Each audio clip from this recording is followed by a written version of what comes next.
আজকের গল্পটা এমন এক যুবকের যে বিশ্বাসঘাতকতার আগুনে ভস্ম হয়েছিল, যার প্রতিশোধের গল্প রূপকথার চেয়েও চমকপ্রদ।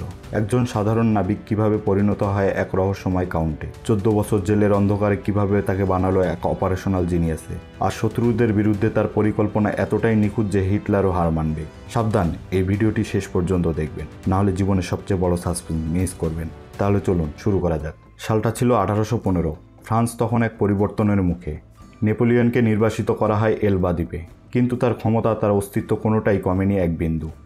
এমন সময় তরুণ নাবিক এডমন্ড ডান্তেস একটি ডুবে যাওয়া জাহাজ থেকে ভেসে আসা একটি মেয়েকে বাঁচাতে উত্তাল সমুদ্রের মাঝে নিজের জীবন উপেক্ষা করে মেয়েটিকে জাহাজে তুলে আনে। আসলে মেয়েটি ছিল নেপোলিয়নের একজন পত্রবাহক। এদিকে মেয়েটিকে বাঁচানোতে জাহাজের ক্যাপ্টেন ডংলাস বিষয়টিকে ভালোভাবে মেনে নিতে পারেনি।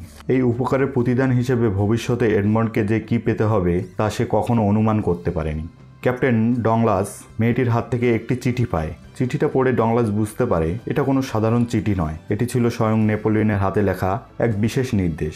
পরের দিন অ্যাঞ্জেলা ডংলাসের কাছে চিঠিটা ফেরত চায়, কিন্তু ডংলাস তাতে রাজি হয় না। অ্যাঞ্জেলা বলে যার কাছে এই চিঠি থাকবে সে নেপোলিয়নের শত্রুর খাতায় নাম লেখাবে। এরপর অ্যাঞ্জেলা এডমন্ডের সাথে দেখা করে চলে যায়।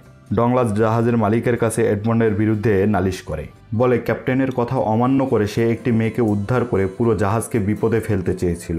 ডংলাস জাহাজের মালিককে বলে এডমন্ডকে বের করে দিতে, কিন্তু মালিক উল্টো ডংলাসকে বাদ দিয়ে এডমন্ডকে জাহাজের নতুন ক্যাপ্টেন বানিয়ে দেয়। এতে ডংলাস খুব অপমানিত হয়, তার জাহাজের একজন সাধারণ নাবিক কিনা ক্যাপ্টেন হবে। ডংলাস বেরিয়ে চলে আসে। এডমন্ড এই খুশির খবর দিতে চলে আসে ফ্রান্সে। তার বাবা ও প্রেমিকা মার্সিডিসকে নিয়েই ছিল এডমন্ডের সকল স্বপ্ন। এডমন্ডের বাবা যে বাড়ির কাজের লোক, সেই বাড়ির মালিকের মেয়ে ছিল মার্সিডিস। তাদের এই সম্পর্কটার কথা কেউ জানতো না। সবার প্রথমে এই কথা জানায় এডমন্ডের বন্ধু ও মার্সিডিসের ভাই ফার্নান্ডকে। এডমন্ড জানতো না ফার্নান্ড অনেক আগে থেকেই মার্সিডিসকে পছন্দ করত। ফার্নান্ড এই খবর শুনে ভেঙে পড়ে। এডমন্ড ও মার্সিডিসের বিয়ের দিন চলে আসে, সাথে এডমন্ডের দুঃখের দিনও। বিয়ে শুরুর কিছু সময়ের মধ্যে পুলিশ এডমন্ডকে গ্রেপ্তার করে, কিন্তু কেন তাকে গ্রেপ্তার করা হয়? তার বিরুদ্ধে অভিযোগ আনা হয় যে সে নেপোলিয়নের পত্রবাহক। তার বিরুদ্ধে রাষ্ট্রদ্রোহীর অভিযোগ আনা হয়েছে। এডমন্ডকে নিয়ে যাওয়া হয় ভিলফোর্ডের কাছে। ভিলফোর্ড এডমন্ডকে জেরা করে, বুঝতে পারে সে নির্দোষ। কিন্তু ভিলফোর্ড যখন জানতে পারে এডমন্ডের সাথে তার বোন অ্যাঞ্জেলার পরিচয় আছে, তখন সে ঘাবড়ে যায়, কারণ অ্যাঞ্জেলা ভিলফোর্ডের একটি গোপন খবর জানে, যা ভিলফোর্ডের জন্য বিপদ। এডমন্ডের বিরুদ্ধে আনা অভিযোগের কথা অ্যাঞ্জেলা জানতে পারে, তার ভাইয়ের কাছে আসে এবং এডমন্ডকে ছেড়ে দিতে বলে, কিন্তু ভিলফোর্ড রাজি হয় না। তারপর অ্যাঞ্জেলা বলে তাহলে সে তার ও ডংলাসের স্ত্রীর গোপন সম্পর্কের কথা ফাঁস করে দেবে। রাগে ভিলফোর্ড অ্যাঞ্জেলাকে মারে এবং ভাবে এডমন্ডকে চিরদিনের মতো সরিয়ে ফেলতে হবে। এর জন্য সে ডংলাস ও ফার্নান্ডকে ডেকে আনে আর একটি গভীর ষড়যন্ত্র করে এডমন্ডের বিরুদ্ধে। ফার্নান্ডো ও ডংলাস হিংসার বশে এডমন্ডের সাথে বেইমানি করে। এডমন্ডকে পাঠালো সমুদ্রের মাঝে অবস্থিত শাটোদ্বীপ কারাগারে। এখান থেকে কোনো দিনই কেউ জীবিত ফেরত আসে না। চারিদিকে উত্তাল সমুদ্র আর উঁচু দ্বীপের কারাগার। সমুদ্রে লাফ দিলে নিশ্চিত মৃত্যু। কারাগারে বসে সে ভাবতে থাকে একদিন না একদিন সত্য বেরিয়ে আসবেই। ভাবতে ভাবতেই 4 বছর কেটে যায় অন্ধকার কারাগারে। সে আস্তে আস্তে সব আশা হারিয়ে ফেলে। এভাবেই একদিন দেয়ালের অপর প্রান্তে একটি আওয়াজ শুনতে পায়। সেই মুহূর্তে কারারক্ষী চলে আসে। আসলে আওয়াজটি আস্তে আস্তে হারিয়ে যায়, কিন্তু তার মনে প্রশ্ন জন্মে, অপর প্রান্তে ওটা কিসের আওয়াজ? সে একটি পাথর খুলে সুড়ঙ্গ খুঁড়ে অপর প্রান্তে চলে আসে এবং দেখা হয় অ্যাবে ফারিয়ার সাথে। অ্যাবে ফারিয়া অনেক বছর এই কারাগারে বন্দী। সে সুড়ঙ্গ খুঁড়ে পালানোর চেষ্টা করে, কিন্তু ভুলক্রমে জেলের অন্য একটি ছেলে চলে আসে এবং তার এতদিনের পরিশ্রম সব শেষ হয়ে যায়। তবে মারিয়া ছিল খুব জ্ঞানী একজন মানুষ। তারা দুজন পরিকল্পনা করে আবার সুড়ঙ্গ খুঁড়ে পালানোর, কিন্তু এতে অনেক সময় লাগবে। অ্যাবে ফারিয়া এডমন্ডকে দর্শন, রাজনীতি, অর্থনীতি, সংস্কৃতি এসব বিষয়ে শেখানো শুরু করে। এভাবে 8 বছর অতিবাহিত হয়। অ্যাবে ফারিয়া এডমন্ডকে বলে মন্টি ক্রিস্টো নামে এক দ্বীপে লুকোনো গুপ্তধনের কথা। তারা সুড়ঙ্গ খুঁড়তে থাকে। একদিন একটি দুর্ঘটনায় অ্যাবে ফারিয়া মারাত্মক আহত হয়। মৃত্যুর সময় অ্যাবে ফারিয়া বলে ঈশ্বর হয়তো তোমাকে আমার জন্যই পাঠিয়েছে। অবশেষে ফারিয়া মারা যায়। কারারক্ষীরা ফারিয়ার মৃতদেহ বস্তায় মুড়ে সমুদ্রে ফেলে দেবার জন্য প্রস্তুতি নিচ্ছিল। তখন এডমন্ড ফারিয়ার লাশ নিজের কক্ষে রেখে ফারিয়ার বস্তায় নিজেকে ঢোকায়। এরপর কারারক্ষীরা তাকে ফারিয়া ভেবে সমুদ্রে ফেলে দেয়। এডমন্ড বহু বছর পর খোলা আকাশের নিচে নতুন করে আশা পেল। সে সমুদ্রের উত্তাল ঢেউকে কাজে লাগিয়ে সে পাড়ে চলে আসে পিছনে ফেলে আসে অন্ধকারের বিভৎস দিনগুলো। অনেকদিন পর সে বাড়ি আসে। এসেই জানতে পারে তার বাবা আর বেঁচে নেই, আর তার প্রেমিকার বিয়ে হয়ে গেছে ফার্নান্ডের সাথে। তারা ছেলেকে নিয়ে প্যারিসে বসবাস করছে।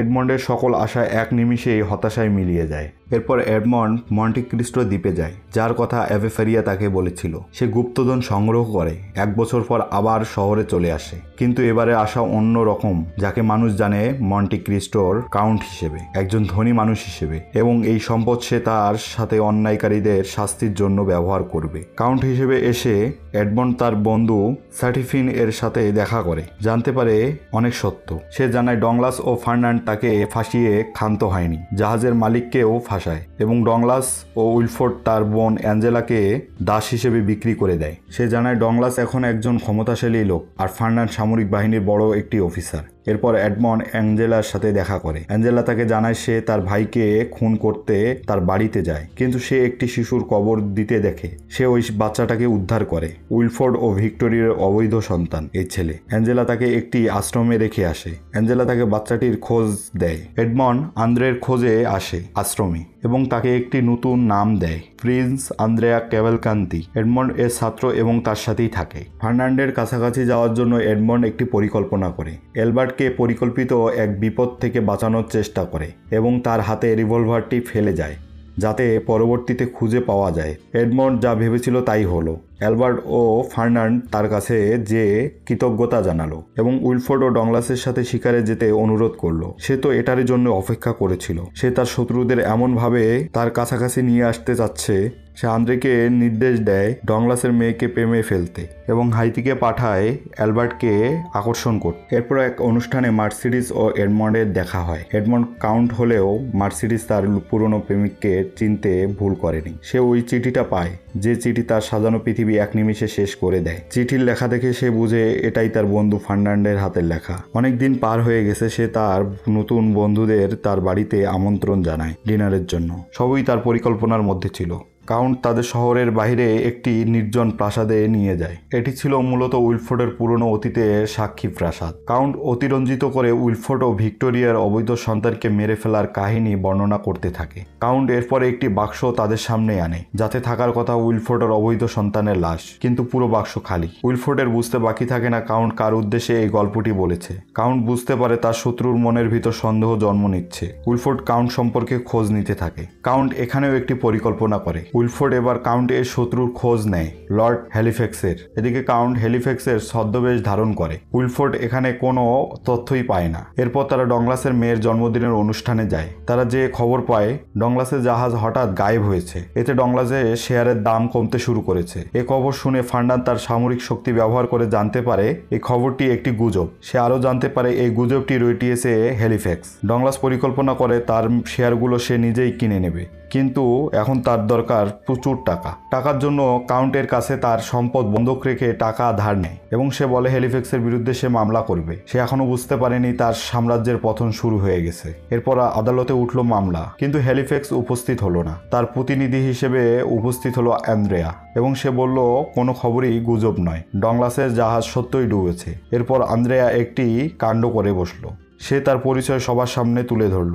সে জানায় উইলফোর্ড ও ভিক্টোরিয়ার অবৈধ সন্তান আন্দ্রেয়া। এতেই সবাই থোয়া হয়ে গেল। উইলফোর্ড অপমানিত হয়ে আদালত ত্যাগ করে। ডংলাসের জাহাজ সত্যিই ডুবেছে, তাই সে তার টাকা দিতে পারবে না। তাই কাউন্ট ডংলাসের সম্পত্তি বাজেয়াপ্ত করলো। 1 সেকেন্ডে ডংলাসের ভিখারিতে পরিণত হলো। এ সময় আরও একটি ঘটনা ঘটলো। উইলফোর্ড চলে যেতে থাকলে আন্দ্রেয়া তাকে গুলি করলো এবং পালাতে চেষ্টা করতেই পুলিশের গুলিতে পড়ে গেল। কিন্তু অ্যাঞ্জেলার প্রতিশোধ সম্পূর্ণ হলো। হাইতি এই মৃত্যুর দায় সম্পূর্ণ কাউন্টকে দিল। সে চায় না আর কেউ এই খেলায় বলি হোক। সে একটি চিঠিতে আলবার্টকে জানায় তাদের ভালোবাসা কখনো সম্পূর্ণ হবে না, কিন্তু ভালোবাসার কাছে সকল যুক্তি হারিয়ে যায়। আলবার্ট হাইতির কাছে আসে এবং তারা দুজন সিদ্ধান্ত নেয় তারা পালিয়ে যাবে, কিন্তু কাউন্ট বাধা হয়ে দাঁড়ায়।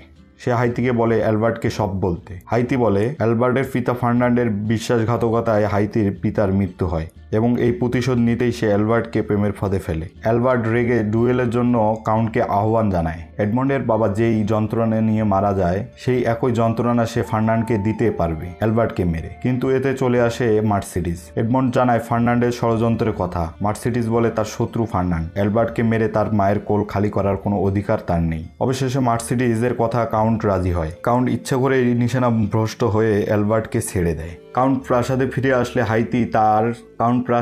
আসলে হাইতি তার উপর রেগে যায়। সেভাবে কাউন্ট হয়তো অ্যালবার্টকে মেরে ফেলেছে। সেই সময় এডমন্ড অ্যালবার্টকে গাড়ি থেকে নামতে বলে। তাদের ভালোবাসা মুক্তি পেল প্রতিশোধের আগুন থেকে। কিন্তু এখনো সব শেষ হয়নি। মার্সিডিজ সব জানতে পেরে ফার্নান্ডের সাথে সকল সম্পর্ক শেষ করে দেয়। এক মুহূর্ত ফার্নান্ডের সাথে মার্সিডিজ থাকবে না। ফার্নান্ড বুঝতে পারে তার বন্ধু এডমন্ড সব তার কাছ থেকে কেড়ে নিয়েছে। ফার্নান্ড এডমন্ডকে মারার পরিকল্পনা নিয়ে তার প্রাসাদে চলে আসে। তাদের মধ্যে তলোয়ার যুদ্ধ চলল। কাউন্ট ফার্নান্ডকে পরাস্ত করলো। চাইলে মেরে ফেলতে পারত, কিন্তু না, মৃত্যু কখনো একমাত্র জয় নয়। সে ফার্নান্ডকে জীবিত ছেড়ে দিল, তা সব কেড়ে নিয়ে। এডমন্ড এর প্রতিশোধ শেষ হলো। সে মার্সিডিজকে চিঠিতে বলে যে আমি তো মার্সিডিজকে ভালোবাসি, কিন্তু তারা দুজন কখনোই একসাথে থাকতে পারবে না। এরপর সে হাইতি ও অ্যালবার্টকে নিয়ে এক সুখের সন্ধানে রওনা দেয়। The Count of Monte Cristo আমাদের শেখায় জীবন যতই অন্যায় হোক, ধৈর্য, জ্ঞান আর পরিকল্পনা দিয়ে অন্যায়কে হারানো যায়। প্রশ্ন রইল আপনাদের জন্য, যদি আপনাকে বিশ্বাসঘাতকতা করে কেউ সবকিছু ছিনিয়ে নেয়, আপনি কি প্রতিশোধ নিতেন নাকি ক্ষমা করতেন? উত্তরটি জানিয়ে দিন কমেন্টে। ভিডিওটি ভালো লাগলে অবশ্যই লাইক, শেয়ার আর চ্যানেলটিকে সাবস্ক্রাইব করতে ভুলবেন না। কমেন্টে জানিয়ে দিন আর কোন মুভি এভাবে ডিটেলস এক্সপ্লেনেশন দেখতে চান। দেখা হবে পরের ভিডিওতে। ততক্ষণ পর্যন্ত ভালো থাকুন, সুস্থ থাকুন। ধন্যবাদ।